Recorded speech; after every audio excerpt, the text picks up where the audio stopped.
Lock کو open کریں, اس کا لاک ختم کریں اس کے بعد.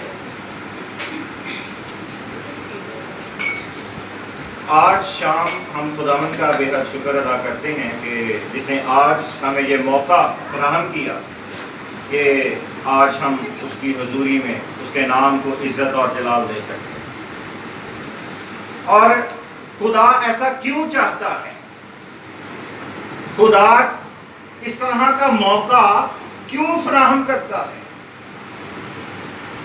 کیونکہ خدا رفاقت کو بلکہ باہمی میل جول کو کیا کرتا ہے؟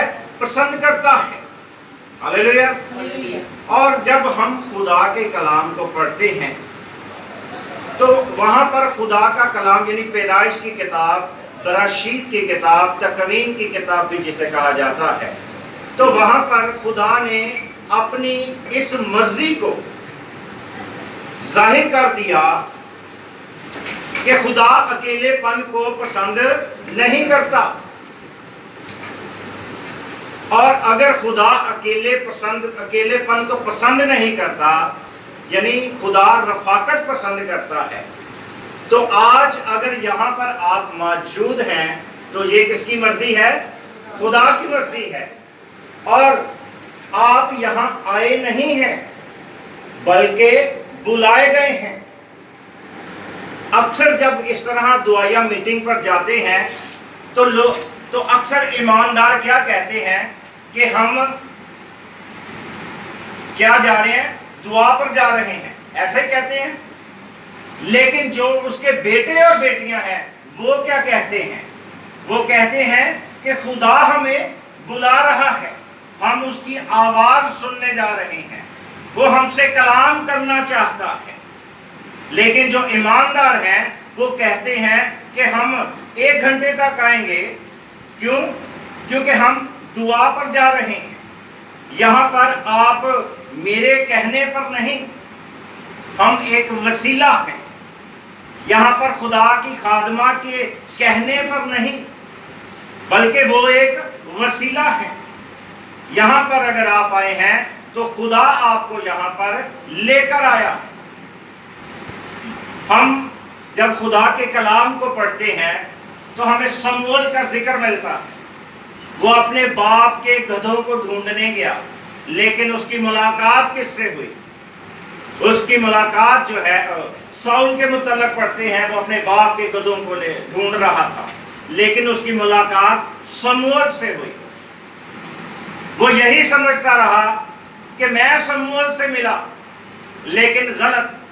اصل میں خدا اس سے سموئیل کے پاس لے کر آیا. ہاللیلویہ.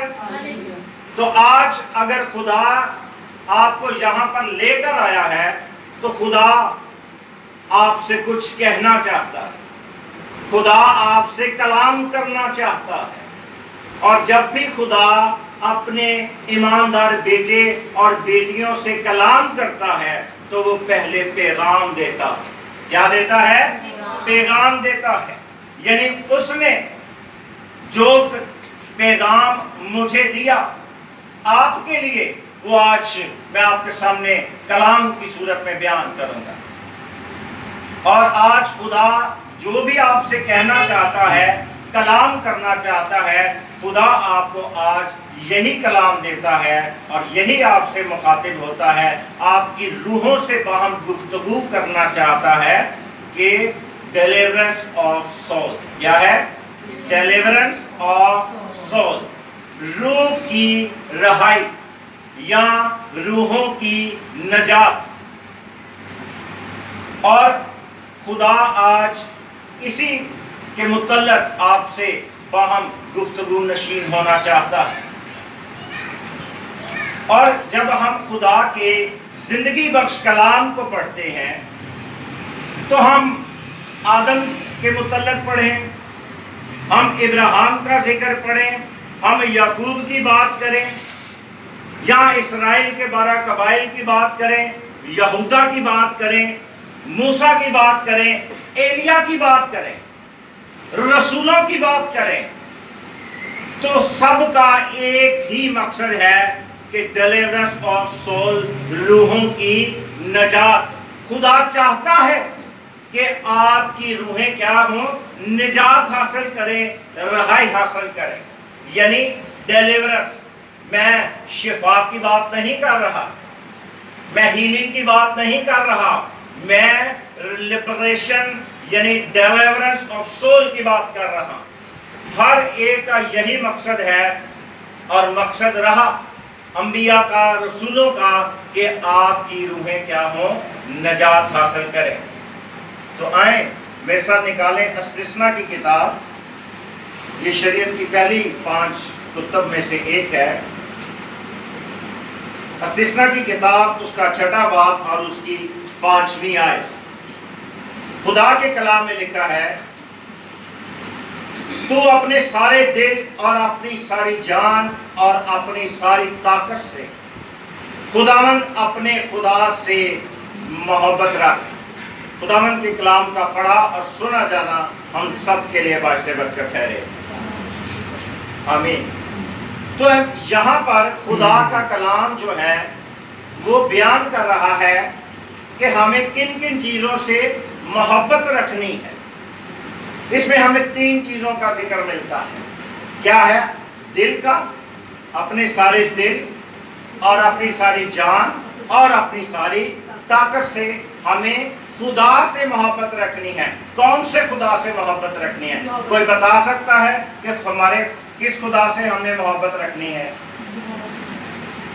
یہوہ پاک خدا سے، کیونکہ اس دنیا کے اندر بتیرے خدا اور بتیرے خداوند ہیں، لیکن ہمارے خدا کا کیا نام ہے؟ یہوہ پاک خدا، اور یہی میرا نام ہے۔ خدا کا کلام بیان کرتا ہے کہ خدا خود یہ کہتا ہے کہ یہی میرا نام ہے۔ آج آپ کسی بھی جگہ پر جائیں، آپ کہیں آپ کس کی عبادت کرتے ہیں؟ آپ کہیں گے خدا کی۔ کون سا خدا؟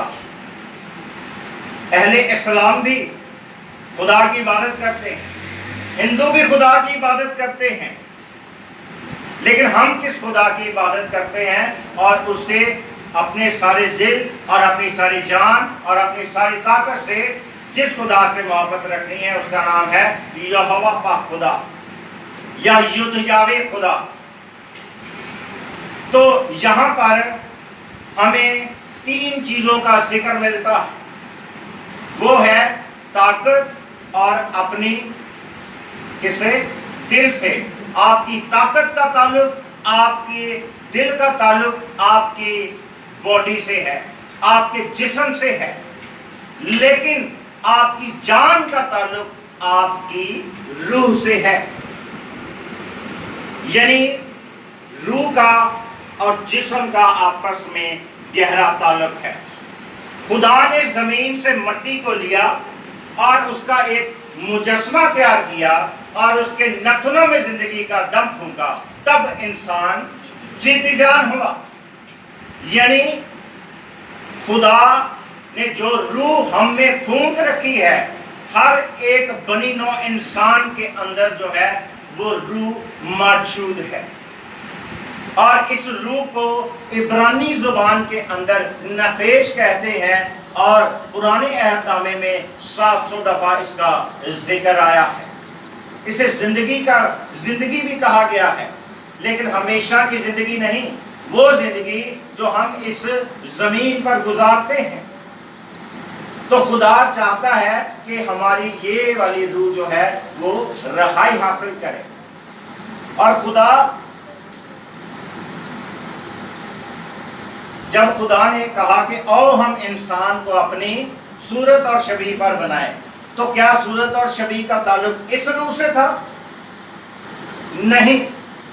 اکثر یہ ایماندار سمجھتے ہیں کہ خدا کی صورت اور شبیہ جو ہے وہ ہماری اس روح میں ہے جو نافیش سول کی صورت میں ہم اپنے اندر رکھتے ہیں۔ نہیں، ایسا نہیں ہے، کیونکہ خدا کا روح جب ہماری روح سے مل جاتا ہے تو ہم خدا کی صورت اور شبیہ پر ہوتے ہیں، جسے ہم پاک روح کہتے ہیں یا روح القدس کہتے ہیں۔ وہ